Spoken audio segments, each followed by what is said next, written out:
Class 9th के सभी विद्यार्थी होने वाली बल्ले बल्ले, क्योंकि मैंने आपसे वादा किया है, जी हाँ मैंने वादा किया है आपसे कि अब की बार 90 पार।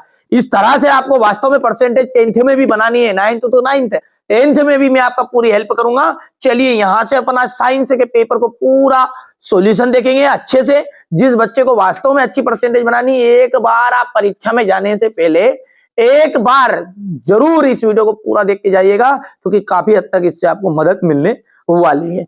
चलिए तो देर क्यों कर रहे हैं, फटाफट शुरू करते हैं। द्रव धातु का नाम बताइए। ऐसी धातु का नाम बताना है आपको कि जो द्रव अवस्था में पाई जाती है, वो है बेटा पारा। कौन सी धातु है? पारा, ठीक है।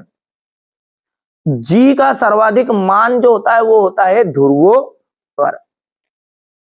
शुष्क बर्फ क्या है? शुष्क बर्फ है ठोस कार्बन डाइऑक्साइड। कार्बन का जो परमाणु द्रव्यमान होता है वो कितना होता है? तो कार्बन का परमाणु द्रव्यमान होता है 12, ठीक है। परमाणु के नाभिक की खोज किसने की थी? देखिए परमाणु के नाभिक की खोज की थी रदरफोर्ड ने।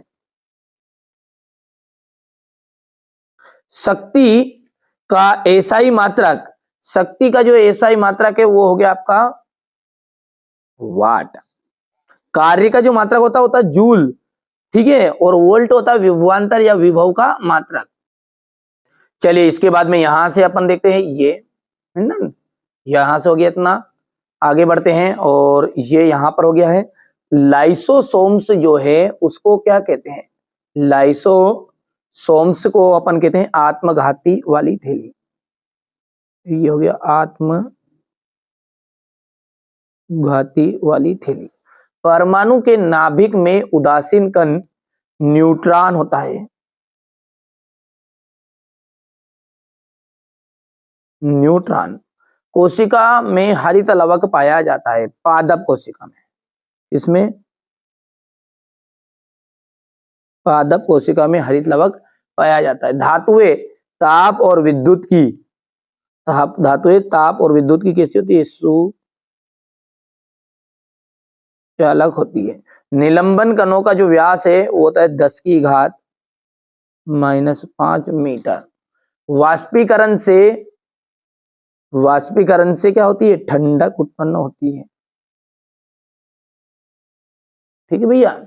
चलिए आगे बढ़ते हैं। हमारे इंग्लिश मीडियम वाले बच्चे बढ़िया से सॉल्यूशन देखेंगे। ये यहां से हो गया इतना। इसके बाद में देखते हैं सही जोड़ी, ठीक है। चलिए क्या है सही जोड़ी उसको देखते हैं। ये बोल रहा है का रासायनिक सूत्र क्या है? CaOH2।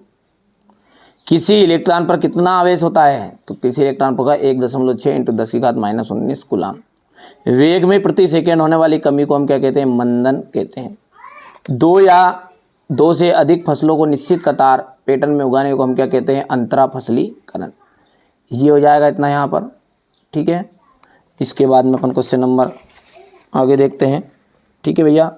ये यहाँ से इसके बाद में आपका कोलाइड एक समांगी मिश्रण होता है, असत्य है। किसी वस्तु का द्रव्यमान उसके जड़त्व की माप होगा, सत्य। अल्फा कणों का द्रव्यमान 24 होता है, असत्य रहेगा। बल एक कैसी राशि है? अदिश राशि, असत्य रहेगा। निलंबन के कण फिल्टर पेपर से नहीं निकलते हैं, सत्य रहेंगे। द्रव का निश्चित आयतन और निश्चित आकार होता है, ये असत्य रहेगा। यहाँ से रहेगा क्वेश्चन नंबर 5 आपका ऊर्ध्वपातन परिभाषित को परिभाषित कीजिए। उदाहरण भी देना है। गलनांक और क्वथनांक में अंतर स्पष्ट कीजिए। भौतिक और रासायनिक परिवर्तन के दो उदाहरण देना है। मिश्रण और यौगिक में अंतर, समांगी और विषमांगी मिश्रण में वो उदाहरण सहित आपको बताना है, ठीक है भैया। इसके बाद में अपन आगे बढ़ते हैं। यहाँ से पदार्थ से आप क्या समझते हैं? रदरफोर्ड ने कि परमाणु मॉडल की सीमाएं बताइए। कैथोड किरणों के 2 गुण लिखने हैं। हाइड्रोजन के 3 समस्थानिकों के नाम और संकेत बताइए। 3 कक्षाओं वाले बोर के परमाणु मॉडल का चित्र बनाना है। रंध्र के क्या कार्य हैं, ठीक है हो गया। रेखित और अरेखित पेशी में अंतर।